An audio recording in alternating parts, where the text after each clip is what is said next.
اللہ کے نام سے شروع جو بڑا مہربان، ہمیشہ مہربانیاں فرمانے والا ہے۔ میرے پیارے بھائیوں، میرے اللہ نے حکم ارشاد فرمایا ہے، یہ بات تو بیان ہو رہی ہے بنی اسرائیل کی، لیکن یہ بتائی جا رہی ہے امت محمد صلی اللہ علیہ وسلم کو۔ ان کی بات سنا کر اللہ کے محبوب نبی صلی اللہ علیہ وسلم کی امت کے لیے عبرت کا سامان بنایا جا رہا ہے۔ اس دنیا میں بڑے ایسے کام ہیں جو ہماری عبرت اور ہماری نصیحت کے لیے ہوتے ہیں، لیکن پتہ نہیں کیوں یہ عبرت اور نصیحت والے سلسلے بہت پیچھے رہ جاتے ہیں،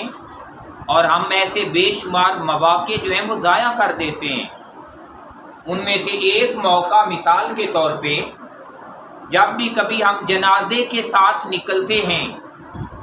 تو جنازے کے ساتھ نکلنے کا سب سے بڑا مشن اور مقصد یہ ہے کہ بندہ نصیحت حاصل کرے۔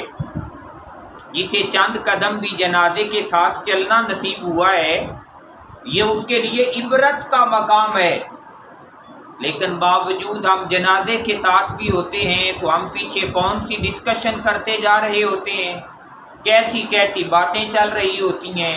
کیسے کیسے موضوعات ہم نے چھیڑے ہوتے ہیں۔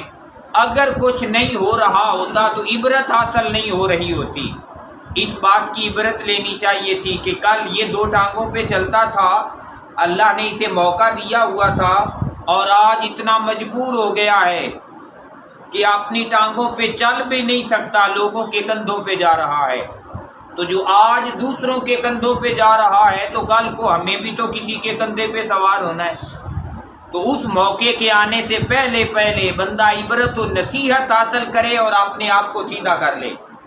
اس مقام پہ بھی میرے اللہ نے تذکرہ کیا، فرمایا وَلَقَدْ، اور بے شک آتینا، ہم نے ہی عطا فرمایا تھا، موسیٰ الکتاب، موسیٰ علیہ السلام کو کتاب، وہ ہدایت کا سرچشمہ، وہ زندگی گزارنے کے احکام، وہ زندگی گزارنے کا طریقہ جو موسیٰ کلیم اللہ کو ملا تھا، وہ جو اللہ تعالیٰ سے براہ راست کلام فرمایا کرتے تھے، تو فرمایا وہ سب کچھ بھی میں اللہ نے ہی موسیٰ علیہ السلام کو عطا کیا تھا۔ گویا موسیٰ علیہ السلام کے پاس جتنی عزتیں اور شانیں تھیں نا، وہ ساری کی ساری میرے اللہ کی عطا تھی۔ پھر ارشاد فرمایا میرے اللہ نے وَقَفَّيْنَا، اور پھر ہم نے پے در پہ مسلسل اور لگاتار بھیجے، مِن بعدہ، موسیٰ علیہ السلام کے بعد، بالرسل، رسول، لوگوں کی ہدایت کے لیے، لوگوں کی رہنمائی کے لیے، لوگوں کو صراط مستقیم پہ لگانے کے لیے۔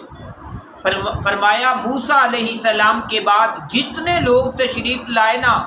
نبی اور رسول بن کے، فرمایا وہ بھی میں اللہ نے ہی ارسال فرمائے تھے، میں نے ہی بھیجے تھے۔ پھر ارشاد فرمایا میرے اللہ نے وَآتَيْنَا، اور ہم نے ہی عطا فرمایا تھا، عیسیٰ بن مریم، عیسیٰ بن مریم کو، البینات، واضح نشانیاں، وہ جو کھلا نشانیاں تھیں کہ وہ بچہ جو ابھی پنگھوڑے کے اندر جھولے لینے والا ہے، جو ابھی ماں کے گود کے اندر ماں کا دودھ پینے والا ہے، تو فرمایا اگر وہ ماں کی گود کے اندر بھی کلام کر رہا ہے تو یہ اعجاز بھی فرمایا میں اللہ نے ہی عطا کیا ہے۔ اور عیسیٰ علیہ السلام کو جتنی عظمتیں، جتنی شانیں، جتنا مقام اور مرتبہ ملا، یہاں تک کہ اگر انہیں ماننے والے بھی ملے نا تو فرمایا یہ بھی میں اللہ ہی کی عطا تھی ان کے اوپر۔ تو یہ ساری کی ساری عزتیں، کیونکہ عیسیٰ علیہ السلام آقا علیہ السلام کے قریب ترین کے نبی ہیں۔ عیسیٰ علیہ السلام کے بعد تقریباً 600 سال کا عرصہ گزرا تو تاجدار مدینہ صلی اللہ علیہ وسلم جلوہ گر ہوئے۔ تو فرمایا عیسیٰ علیہ السلام کے بعد بھی جتنی عزتیں تھیں وہ میں اللہ کی عطا تھی، اور یہ بتایا جا رہا ہے امت محمد صلی اللہ علیہ وسلم کو۔ اور میں سمجھتا ہوں یقیناً اسی لیے بتایا جا رہا ہے کہ اے محبوب کی امت، اگر تم میں بھی عزتیں ملیں گی نا تو وہ اللہ کے دربار سے ہی ملے گی۔ اب اگر عزت چاہتے ہو تو اللہ کے دربار میں آ جاؤ، اللہ کے خالص بندے بن جاؤ، تم اللہ کے بندے بن جاؤ تو فرمایا میں اللہ تمہیں بھی عزتیں عطا فرما دوں گا، کیونکہ میں پہلے بھی لوگوں کو عزتیں عطا کرتا رہا ہوں۔ پھر ارشاد فرمایا میرے اللہ نے وَأَيَّدْنَاهُ، اور ہم نے ان کی مدد فرمائی عیسیٰ علیہ السلام کی بروح القدس، اس روح قدس، یہ جبرائیل امین کا ایک لقب ہے، وہ جو پاکیزہ روح ہے حضرت جبرائیل امین۔ فرمایا ہم نے جبرائیل امین کو حضرت عیسیٰ علیہ السلام کا معاون اور مددگار بنا دیا، ان کے ذریعے ان کی مدد فرمائی۔ اور اللہ کے محبوب نبی صلی اللہ علیہ وآلہ وسلم نے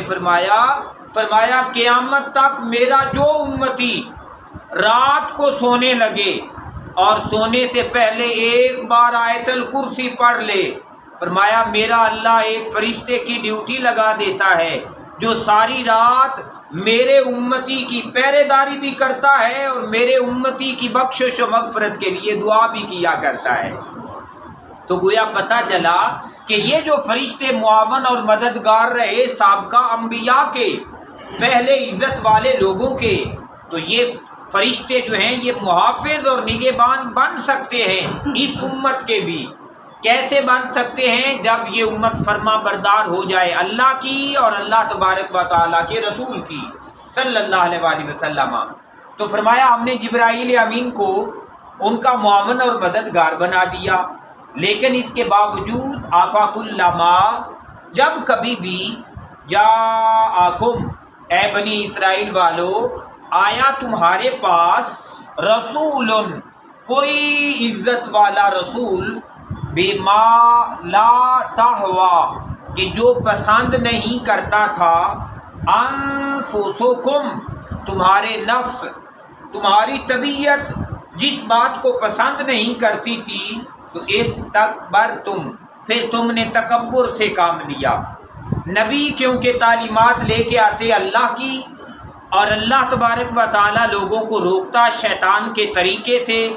خواہشات سے روکتا، اور اللہ تبارک و تعالیٰ چاہتا کہ بندہ فرما برداری والے راستے کو اپنا لے، لیکن لوگ جو تھے وہ خواہشات نفس کے پیچھے بھاگتے، شیطانیت کے پیچھے بھاگتے۔ تو میرے اللہ نے فرمایا کہ اگر نبی ایسی تعلیمات لے آیا جسے تمہارا نفس پسند نہیں کرتا تھا، کیونکہ نبی تو یہی کہا کرتے تھے کہ حلال کھائیں البتہ بے شک تھوڑا سا ملے، تو تم زیادہ کھانا چاہتے تھے اور تم چاہتے تھے جیسا بھی ملے ملنا چاہیے پر ہونا زیادہ چاہیے، حالانکہ حلال کا ایک قطرہ حرام کے سمندر سے زیادہ بہتر ہے، اگر بندے کی یہ سمجھ میں بات آ جائے تو فرمایا وہ بات جسے تمہارا نفس پسند نہیں کرتا تھا پھر تم تکبر کرتے۔ تو تکبر کا کیا مطلب ہوتا؟ اپنے آپ کو بڑا جانتے، یہاں تک کہ لوگ نبیوں سے بھی اپنے آپ کو بہتر سمجھ لیتے۔ تو فرمایا تم تکبر کرتے۔ پھر ارشاد فرمایا میرے اللہ نے فَفَرِيقًا، تو ایک جماعت ایسی بھی تھی کہ کذبتم، وہ نبیوں کی پاکیزہ جماعت جس کی تم نے تکذیب کر دی، انکار ہی کر دیا سرے سے کہ ہم تمہیں مانتے ہی نہیں ہیں۔ حالانکہ اللہ کے نبیوں کے ساتھ ٹکر لینا یہ تو سیدھا سیدھا جہنم کا راستہ ہے، یہ تباہی کا راستہ ہے اور بربادی کا راستہ ہے۔ تو فرمایا کذبتم، تم نے تکذیب کر دی ایک جماعت کی، وَفَرِيقًا، اور ایک جماعت ایسی بھی تھی تقتلون، جس کو تم نے قتل کر دیا۔ تو اے بنی اسرائیل، جب تم نے نبیوں کا قتل کیا، جب تم نے نبیوں کی تکذیب کی، تو فرمایا ذلت اور رسوائی تمہارا مقدر بنی ہے، لیکن یہ بات بنی اسرائیل کو نہیں بتائی جا رہی۔ اس مقام پہ قرآن ہدایت کا سامان امت محمد صلی اللہ علیہ وآلہ وسلم کے لیے ہمیں یہ بتایا جا رہا ہے کہ انہوں نے نبیوں کی تکذیب کی ہے، نبیوں کا قتل کیا ہے، فرمایا تباہ و برباد ہو کے رہ گئے۔ پیارے بھائیو، آج ہمیں دیکھنے کی ضرورت ہے، آج ہم نبیوں کی تصدیق کر رہے ہیں یا نبیوں کی تکذیب کے راستے پہ چلے ہوئے ہیں؟ آج ہم نبی کی بات کو ماننے والے راستے پہ چلے ہوئے ہیں یا نبی کے راستے کے انکار والے راستے پہ چلے ہوئے ہیں؟ ہم کون سا وتیرہ اپنائے ہوئے ہیں؟ ہماری زندگی کیسی بسر ہو رہی ہے؟ اگر تو نبی کی تعلیمات کے مطابق زندگی بسر ہو رہی ہے تو یہ خوشخبری کا مقام ہے، ایسی خوشخبری کا مقام ہے کہ ایک بندے نے اللہ کے نبی کی بات کو مانا، ابھی کوئی نیکی نہ کر سکا، صرف نبی کی بات کو قبول کر لیا، نبی کی بات کو قبول کیا، گھوڑا دوڑایا، اور جب اس نے گھوڑا دوڑایا نا تو گھوڑے کی رکاب سے اس کا پاؤں پھسل گیا، پاؤں پھسلا تو دوسری رکاب میں پاؤں پھنس گیا، جہاں تک کہ گھوڑا دوڑتا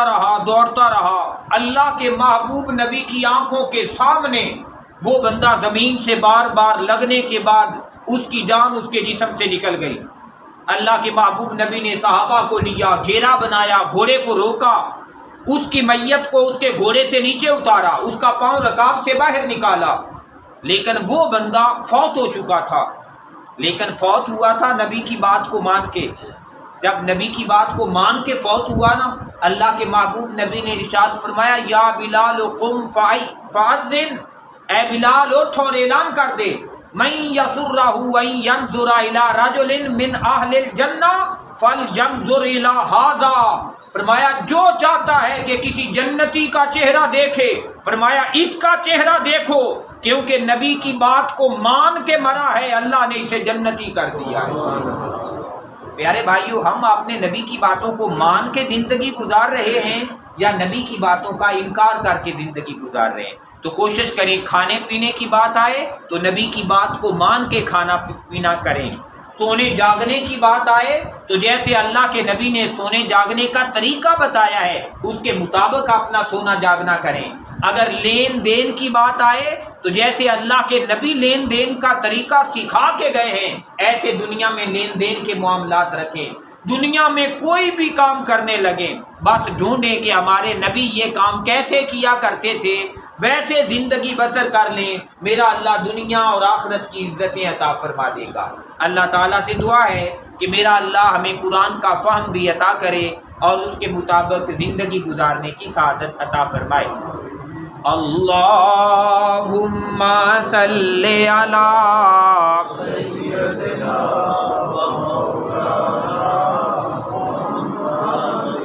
اللہم صلی علی